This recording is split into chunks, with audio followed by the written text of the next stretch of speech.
Hello, and welcome to First Look, a Bible study looking ahead to the reading or readings for the coming Sunday. My name is Carl, and it's really good to have you with us. We are continuing our exploration of the Sermon on the Mount, and this week we're looking at ways in which Jesus deepens and intensifies the understanding of the law of Moses. But before we dive into that exploration, however, if you've not done so already, you may find it useful to download the sheet accompanying this study, and you can find the link for that in the video description in YouTube. On the sheet you will find the text of today's reading, some other passages you may wish to look up, the questions we'll be considering together later on, and lots of room for you to record your own thoughts and observations. And so then, without further ado, let's dive into today's passage, which comes from Matthew's Gospel, chapter 5, verses 21 through to 37. Having called his first disciples, in chapter 4, verses 18 to 22, we're told that Jesus began preaching around the region of Galilee. He was proclaiming the good news of the kingdom of God having drawn near, and he was curing all the sickness and illness that he came across, as we hear in verse 23. And that meant that he attracted huge crowds of people who wanted to follow him and learn from him, not just from Galilee, but also from the Decapolis, the 10 towns, from Syria, from Jerusalem, from Judea, and the area alongside the River Jordan, as we learnt at the end of chapter 4 in verses 24 and 25. As I've already hinted, today's reading forms part of what's become known as the Sermon on the Mount. It covers Matthew 5 through to 7, and it's probably the most famous collection of Jesus' sayings that Matthew has brought together. There are 5 blocks of teaching that we find in Matthew's Gospel, which some have argued reflect the 5 books of the Torah. Mountains were regarded as significant places in terms of encounter with God, and in particular in Exodus chapter 20 we see Moses being given the commandments on Mount Sinai. Now today's extract follows on from Jesus having just taught about being salt and light in the world in verses 13 through to 16 of chapter 5, and having commented on his relationship with the law and the prophets in verses 17 to 20. Now saying that he had come not to abolish any of the law and the prophets, but to fulfill them, did not, it seems, rule out a degree of reinterpretation. And the calling to greater righteousness that he talks about in verse 20 of chapter 5 plays itself out in what follows, in a bigger section that covers chapter 5 verses 21 through to 48. So today's reading is a subset of that. So in this passage, we've obviously got Jesus towards the beginning of his public ministry, and as I've said, attracting huge crowds to hear what he had to say. And this was a crowd of both Jewish and Gentile hearers, as is clear from the list of locations that we have, who had gone to listen to Jesus teach on the mountainside. Now, Matthew's Gospel was the second of the canonical Gospels to be written, probably around 75 to 80 of the Common Era. And its timing reflects the fact that it was written after the temple in Jerusalem had been destroyed. And in this most Jewish of Gospels, the most obviously influenced by Second Temple Judaism, there's a real working out of what it means to be God's people, the identity of God's folk, as it were. And I think that particularly is evident in today's collection of sayings of Jesus concerning various aspects of the law of Moses.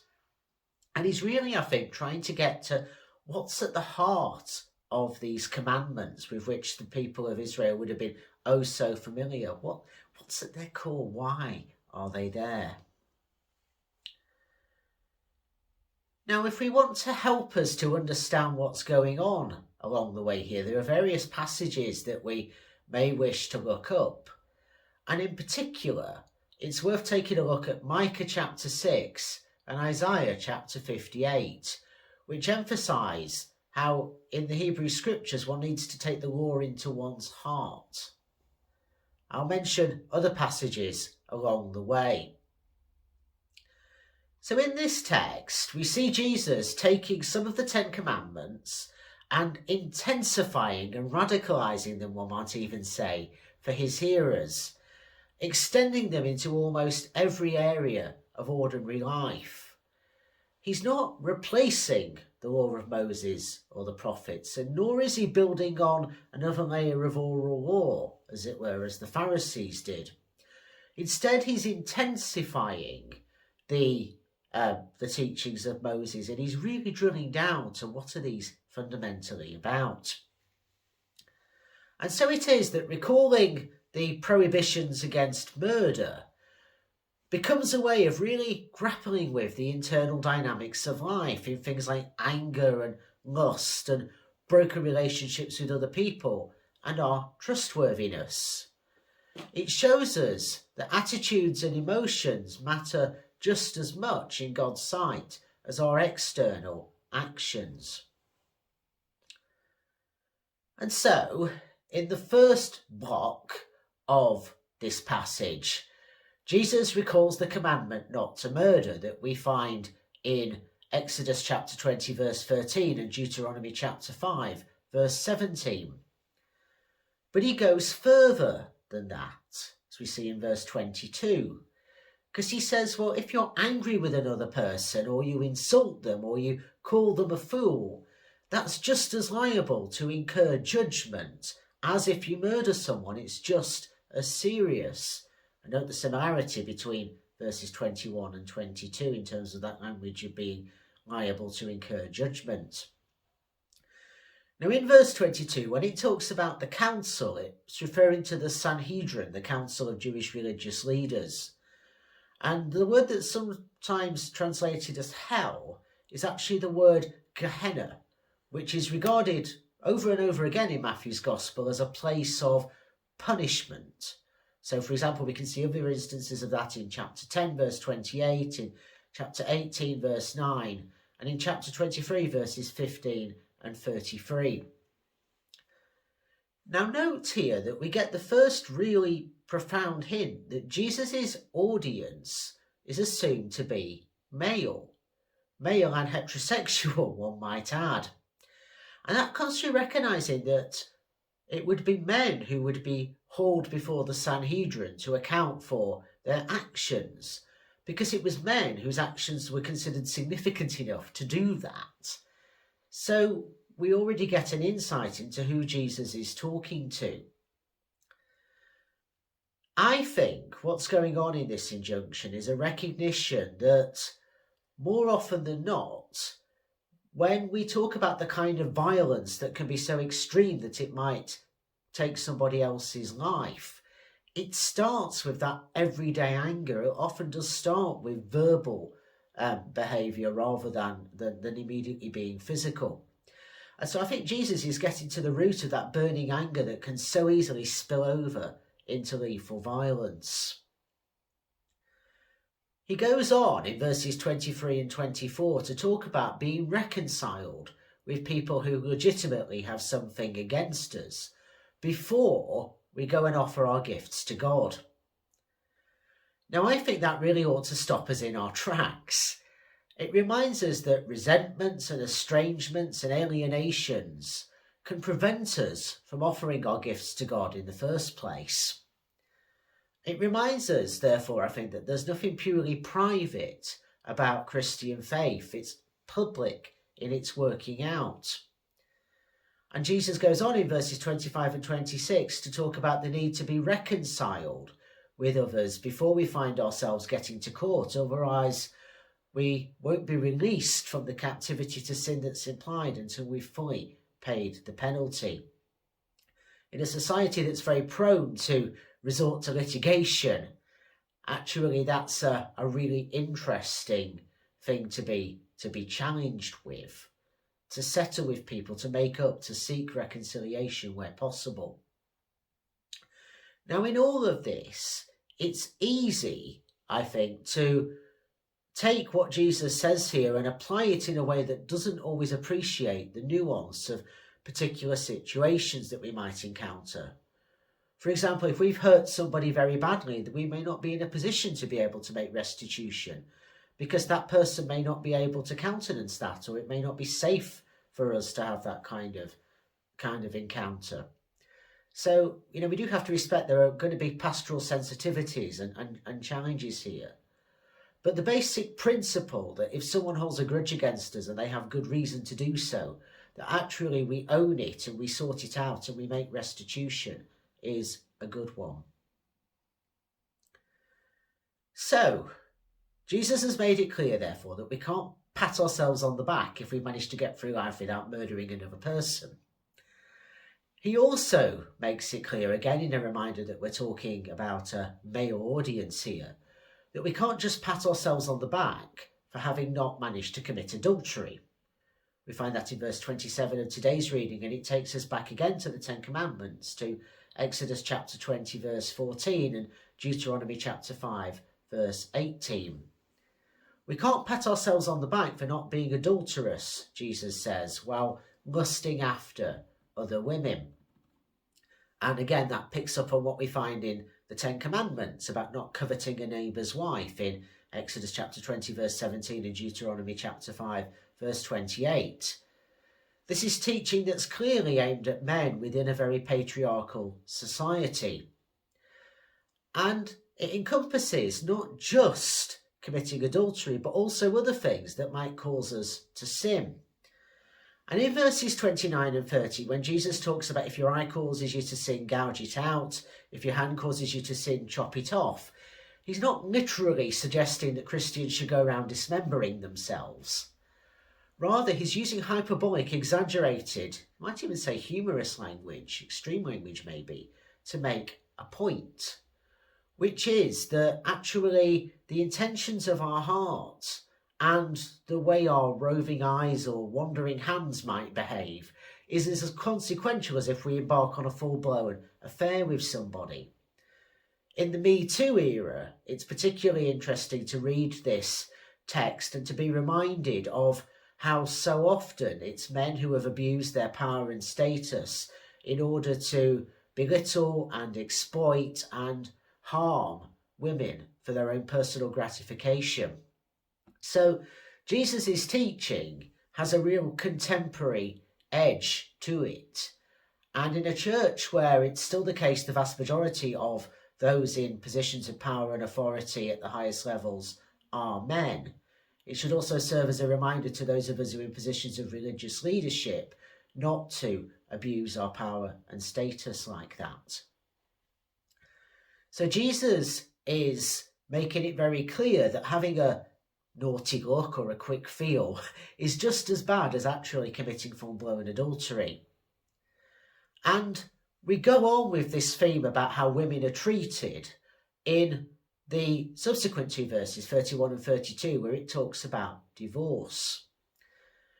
Now, it's important to say, when we come to these two verses, that there were two different schools of thought around divorce in the Judaism of the day, associated to particular rabbis. The most strict of them said, effectively as Jesus does here, that the only legitimate ground for divorce is unfaithfulness. I'll say a bit more about that in a moment. But there was another school of thought that essentially said divorce is something that's available to you for even the most trivial of grievances one might have. Even if your spouse burns the dinner, that's a good enough reason to be able to give your wife a divorce certificate and turn her out of the household. That kind of view very much treats women as property, and disposable property at that, and doesn't allow for the fact that a woman on her own in that very patriarchal society would have been intensely vulnerable. And so I think what Jesus is doing here in verses 31 and 32 is to say, actually, it's not all right to treat women as discardable property. Now in verse 32, the Greek word porneia is, perhaps for obvious reasons when we think of its root, often translated as adultery. But I think we need to read that verse in the whole context of what Jesus is saying about faithfulness. I would argue that if somebody is violent or abusive towards their partner, that is as much a form of unfaithfulness as it is with sleeping with somebody else. And so I'm very clear here, I think, that Jesus is not teaching that a woman trapped in an abusive relationship with a violent man has to stay there. Rather, I think, it is a call to a way of regarding one's spouse that truly values them as someone who is equally made in the image of God, and not someone you can throw away because you've had enough of them or they've done something that's annoyed you.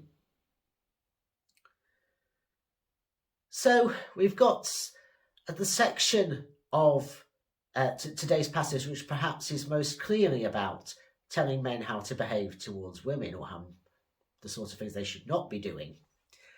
The final section might seem at first value to be a bit more neutral in verses 33 to 37. But again, it's something that was clearly aimed at a male audience. It concerns the taking of oaths. And we need to again remember it comes in a context where women were not able to be witnesses in a courtroom. They weren't able, therefore, to take those kind of oaths in the first place. So it's not just about sort of everyday behaviour, you know, when someone challenges us and we say something like, I don't know, I swear on my mother's life I didn't do what you're saying. It's something more formal that Jesus is getting at.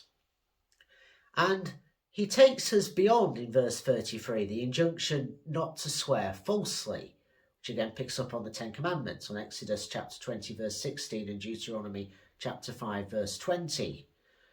And instead, he's instructing his listeners not to take oaths either on heaven or the earth or Jerusalem, and not to do so on their own account either, or for particular reasons, in verses 34 to 36. Instead, getting to the heart of this commandment, and I think again coming back to the example I've just given, where someone may well say that when they're not actually being truthful. Actually, our words do need to have integrity. We need to have integrity in how we behave. So as Jesus says in verse 37, our yes needs to mean yes and our no needs to mean no. It's an interesting one in British culture where sometimes we say one thing and actually mean the opposite. But the point there, again, is it's about integrity, being able to trust what somebody else says. So there's a lot going on in these 17 verses. There's a lot about dealing with anger and resentments and where that can lead. There's a lot about sexual behaviour and about how people are treated within marriage. And there's a lot about basically personal integrity and our words being able to be trustworthy. It's a passage that I think raises a lot of challenges. We're used to a society where, particularly in our social media climate, there's a lot of backlash against the idea that we should be held to account for our thoughts in any way. And yet this is effectively what Jesus is saying is the standard of righteousness that goes beyond the Pharisees and scribes and takes us to the heart of what it means to be in the kingdom of God. So there's a lot to think about as we now come to our questions for this week.